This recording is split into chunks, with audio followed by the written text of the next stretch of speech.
Hi everybody, it's George from Wines by Nature, and I'm here with my good friend Charlie Masters of Tortoise Creek, Les Charmel, Tiamo fame, and welcome Charlie. Thank you so much for having me. George and I have been actually close and friends for over 20 years. We've been the same passion of love of food and wine, and yes, we are social distancing, wearing our masks, being safe. But his palate has always been a palate that I adore. He knows good wine.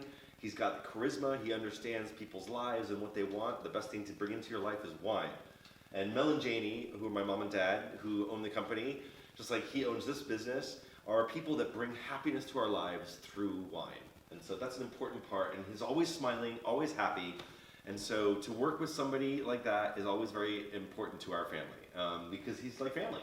And Mel and Janie have started these wines. It was years ago where my mom was a woman living in France in a society where as a woman you couldn't work in a kitchen of a Michelin star restaurant, let alone be a pilot or a lawyer. And my mom didn't take no for an answer, and she went to Bocuse in Lyon while my dad was writing a book called The Wines of the Côte du Rhône. And she got the job after lots of diligence and became one of the first females to work in a Michelin star restaurant. That's where my dad met George Duboeuf. And started importing his Beaujolais into America, and that's when he met Yale Sager, who's our importer and our partner. And all of those components are amazing because the sons and the daughters are taking over for their fathers. And so we're trying to like lay our loins down, as they say, to know what's best for the new generation of the great wine drinkers of the world out there. But Tortoise Creek was one of the first labels we had, but Mel and Janie started a wine called Les Charmel back in 1991, and that came from the name Janie and Mel put together. And then, of course, shortly after that, they started Tortoise Creek and Tiamo, Montgravé, and then finally, after 51 years, I got half of my name on one of these labels. And so Les Charmel is our French line of wines that name is abbreviation of Charlie and Mel, so that's where Les Charmel came from. But one thing that I wanted to mention, one of the first most magical moments that I had with this gentleman was at my mom's house in Mattituck, and we had a lobster party. And she had live lobsters when all these guys came, and they were like live, running around the floors of the kitchen, and had to take the rubber bands off their clippers, and they're like trying to like get us all, and it was such a hoot. We laughed so hard, and it was the first time I met this guy. Now, immediately felt like he was family or brother. So it's really special to have those moments, and food and wine is always part of them. Oh, I remember that day. Yeah, it's good That times. was a great thing. So when I was working for Frederick Wildman and Sons a lifetime ago, that's when I got the first introduction to the Tortoise Creek wines. And if you all have been in sales before, you know about sales meetings and mandatory sales meetings. Now, a lot of times they're very informative, and I always enjoyed them more than the average sales rep, but I know a lot of my colleagues dread the sales meeting. Well, even the most hardened sales rep enjoyed the sales meeting when Jane and Mel came in. First of all, they come in, bonjour, we all get 2 kisses, and we always get something to eat. Yeah, Mom always made cookies and brought cookies, and yeah. Cookies, so the room lights up. So you immediately fall in love with Jane and Mel, and then you fall in love with the quality of the wines, the price points, and the stories. And it was one of the most easiest relationships to have in the food and wine business is with you and your family. And it was always really fun to know and find out slowly over the course of time that, oh my God, he wrote a book. Oh my God, they work for they started Jordan Winery. Yeah. Oh my God, they had the best restaurant in New York City called Jams. With Jonathan Waxman. And you figure all these backstory out, and then slowly you get a little starstruck, and then he gives you a nuggie.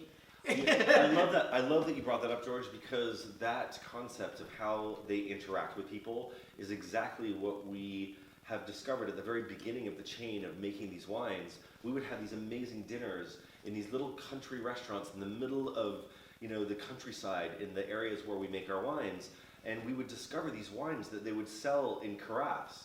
And my mom would, go to the kitchen, meet the chef, try to find out from the chef who the owner of the restaurant is, then find out where they bought these carafe wines. So they bought them in bulk from the local place that made them. So these vines were surrounding the restaurant, and we met these people fell in love with them, started these great relationships, and these are the people that we're buying wine from still today. And so those relationships are like these relationships. It becomes like this family, this community of people that just love something so much and really truly believe in it. And that's kind of why I think the wines that we make are so great with so many different occasions. We're trying to make wines that display the characteristics of the varietal and show off the terroir in which the plants were grown. So it's a very important part of that. And also on the inexpensive part of the spectrum of wines. I mean, everything that I carry from you guys is under $17. Yeah, so we wanted to have wines that people like us, the everyday person, can actually enjoy Monday through Friday.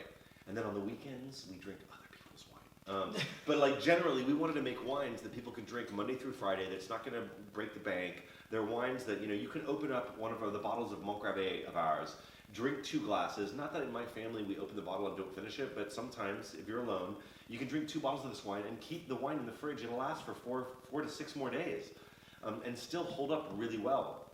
These wines also have great acid, great balance. And let me tell you really quick about this wine that we're drinking, the Montgravé. This is made with Colombard, which is a grape that not many people have heard of, but it's also interesting because the Montgravé line of wines, the rosé, the red, and the white are all grapes that are lesser known. That's why they're such amazing values.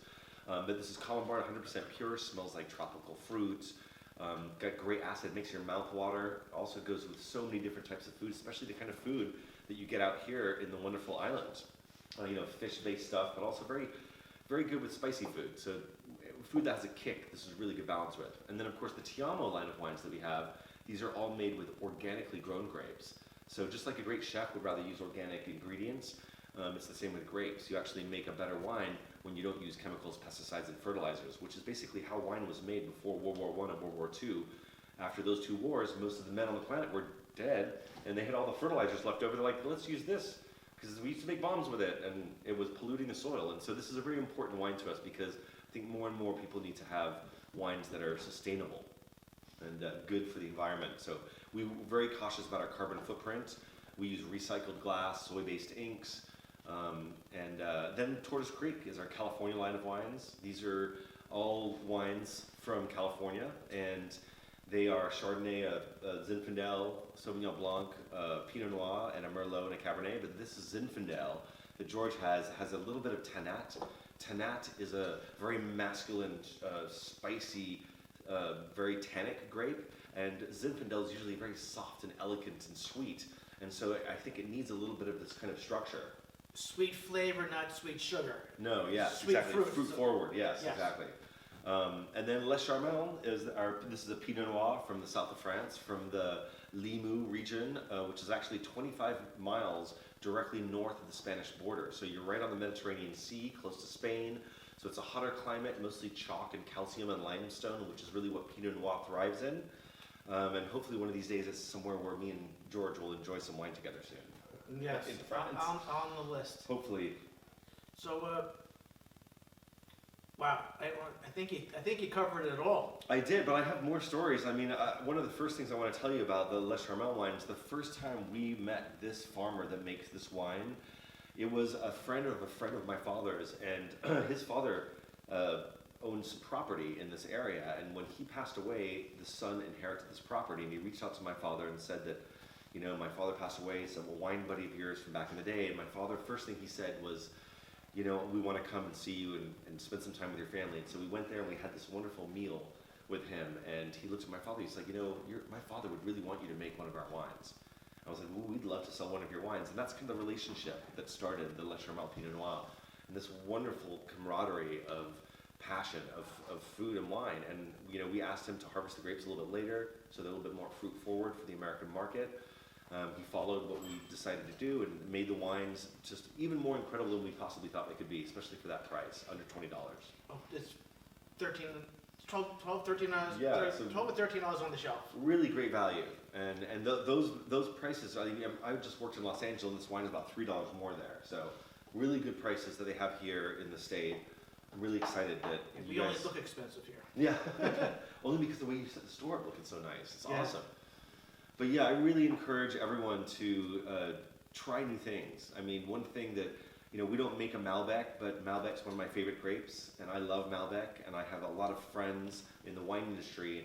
And I remember after studying wine for 4 years in Bordeaux, instead of going to college, I went from the age of 16 to 20 and made wine at Chateau Prix-Lachine for a friend of my father's, Alexis Lachine. And when I came home, my mother was expecting to see this really excited young, wine man who knew his stuff and was very confident. And I was terrified. I read 20 books. I worked in the vineyards. I worked in the cellar. I worked in the office. I did every aspect of the business. And it made me realize that this product right here is an art form. It takes, at the minimum, a year and a half to make this bottle. In the really good ones, it takes 2 to 3 years to make a bottle of wine.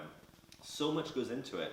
And I said to my mom, she was like, Charles, why aren't you super happy? I'm like, Mom, I've studied wine so much and there's so much to learn. And my mom looks at me with this big smile and she put her hand on my shoulder and said, Charles, wine is very much like women. You can study it all your life and you're never gonna figure it out. But if you get enough of it, it makes you feel warm and happy inside. And all of a sudden I realized that it's not gray, there's no black and white in wine. Some people like tall blondes, some people like short brunettes, some people like sweet wine, some people like dry wine. And so it's very exciting and interesting, and there's a wine for every meal and every moment in life because of that. Yeah, the complexity of wine is special. And with people like myself and George, we can walk you through the wonderful, amazing chaos of it all. Yes, it's amazing what you can discover when those bonds of brands and the bond of trying to conquer something, it's hedonistic. Yeah, exactly. Enjoy and try, and variety is the spice of life. And hopefully one day, once the floodgates are open, I can come back here and we could do a couple little appetizer things, and you guys can come here, we could have a tasting together, because I'd love to be, I'm a hugger, and I miss hugging people. It was hard for me to come in here and not hug this gentleman. And even though we had our masks on, we did come close, but I really miss that. And I love to meet people like you, people that love food and wine, and so hopefully one day we'll be able to do that. Yes. I'll make sure. Even though I'm doing big cities, I'd much rather come out to the smaller communities where people like George are there. So I'll be out here. Right. Well, awesome. Thank you for this. My pleasure. Anytime, you guys, please enjoy food and wine and support this amazing man. Cheers, Charlie. Cheers, you guys. See you soon.